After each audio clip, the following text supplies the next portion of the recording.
Pasintabi po sa mga naghahapunan, 3 patay na baboy ang natagpuan sa tabing dagat sa San Andres, Catanduanes.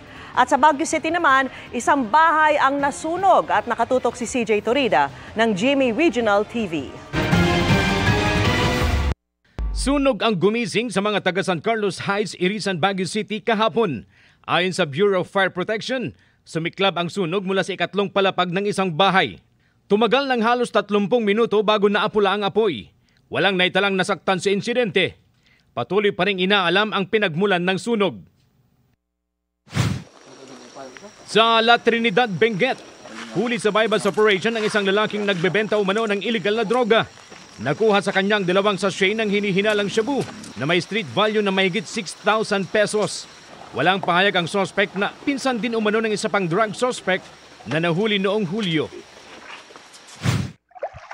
3 patay na baboy ang nakita sa dalampasigan ng Barangay Agoho sa San Andres, Catanduanes. Pasintabi lang po at nabubulok na ang mga bangkay nang makita noong nakaraang linggo.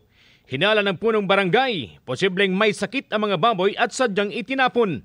Hindi pa malinaw kung saan galing ang mga baboy.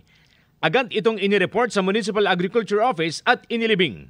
Panawagan ng punong barangay, sana ay hindi na ito maulit, lalo't deklaradong fish sanctuary ang bahagi ng dagat kung saan nakita ang mga baboy.